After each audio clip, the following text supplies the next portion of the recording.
Hello everyone, my name is Xiomaro and welcome back to the channel. So today I want to talk about the game that got this channel started off, and that was, of course, one of my favourite games of all time, Battlerite. Yesterday, Stunlock Studios put out a blog post talking about the future of the game, and I'm very sorry to say, it sounds like they're kind of throwing in the towel, at least to an extent. This news probably won't come as a huge surprise to many people. The player numbers have been dropping since the free-to-play launch at the end of 2017, with only really one significant uptick in players at the start of Season 1 in February 2018. Why the game dropped so steeply in popularity really is anyone's guess, but I'll save my opinion until later. First, let's take a closer look at the blog post. So it starts off with a list of the game's achievements, the massive spike in player numbers at the game's free-to-play launch in November 2017, the numerous events, BPL tournaments, new champions, and all that good stuff. And honestly, I think there are a lot of people in our community that forget that all of this was achieved by an independent studio based in a small town in Sweden. It's easy for us to compare Battlerite to the likes of Dota 2, CSGO, or Overwatch, but you've got to remember that all of those games have had huge amounts of financial backing, and that's ignoring the fact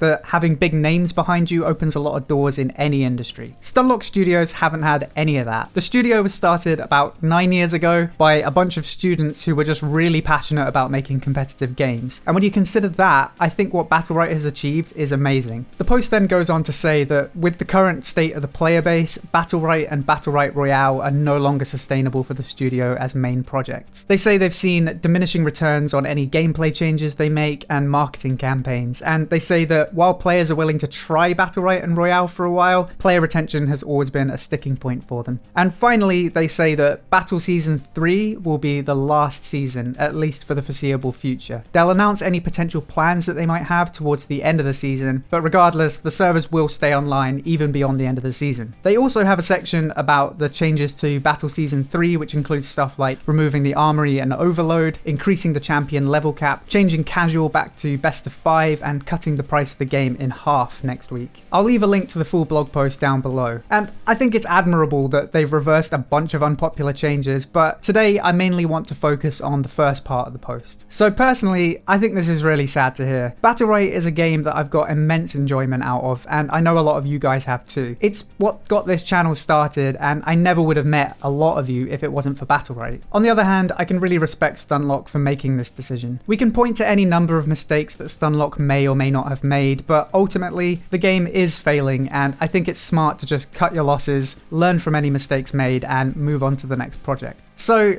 what went wrong? So this part is obviously my opinion, and I've actually had a lot of time to think about this. I've always said that in an ideal world, this channel would have remained Battlerite focused, but it was clear even a year ago that this just wasn't going to be sustainable. So the most obvious reason you might point to for the game losing popularity is Battlerite Royale. Not only was there a communal sigh of frustration at Stunlock for tacking on a Battle Royale mode to the base game, but as it turned out later, it was released as a separate game, which squashed what little hope people had of Battlerite Royale actually helping Arena's player base. And I'd be lying if I said that wasn't a major factor. If for no other reason, it lost Stunlock a lot of favour with their player base. Would it have made a difference if they had released it as a game mode within the base game? Yeah, probably. Would it have been better for them to focus those resources on Arena? Maybe. But let's be honest, the player numbers were already dwindling before Battlerite Royale was even announced. It definitely would have helped not to separate the two games. If for no other reason, it would have made the Steam charts and Twitch numbers look better. It's a superficial reason, but it's surprising how many people actually care about that kind of stuff. I don't think people realize that a healthy population is actually a lot smaller than you might think. You might think you'd need like 100k plus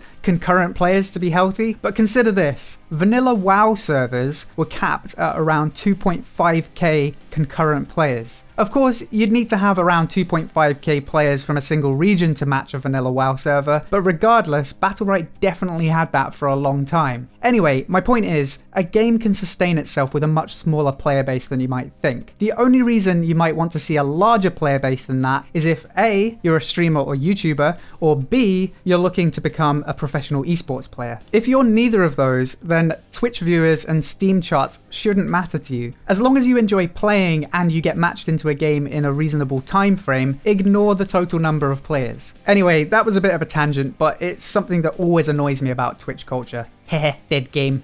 But back to Battlerite, it's my honest opinion that even if Stunlock had pulled all their resources into Arena, the game still would have failed eventually. I just think that Battlerite is a game after its time. Had Battlerite come out between 1998 and 2005 or something like that, I think it could have been a huge success. Arena games like Quake and Unreal Tournament were really big back then, and I think Battlerite would have fit in really well as a non-FPS alternative to Arena games. But the gaming hive mind has moved past purely skill-based games. Games these days are just full of RNG, participation awards, and grindy progression. There are a few games that don't fall into this trap, most notably CSGO and Path of Exile, but most games these days try to make you feel like a hero even when you're trash. And that's not necessarily a criticism. It's nice to play a game and not feel like you suck, but when a game like Battlerite comes along that is very unforgiving, gives no participation rewards, and is almost entirely skill-based, it ruffles the feathers of the many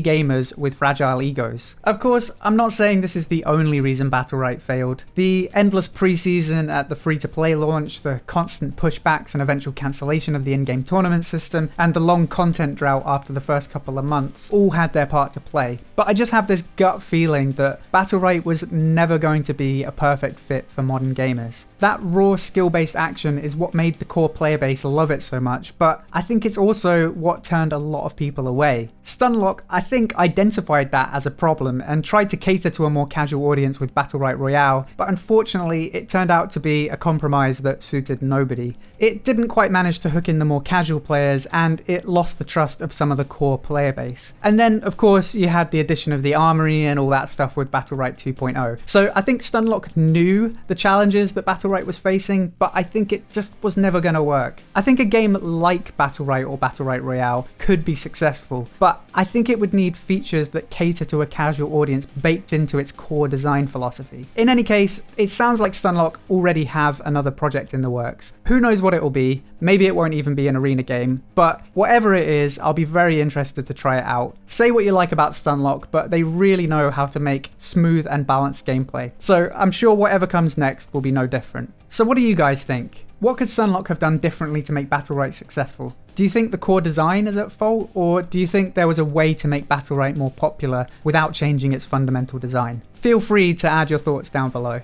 I hope you enjoyed this video. If you did, then please feel free to subscribe for more gaming guides, news, and discussion. And don't forget to check out the links below to Patreon, Discord, and Twitch. Until next time, thank you for watching, and I'll see you soon.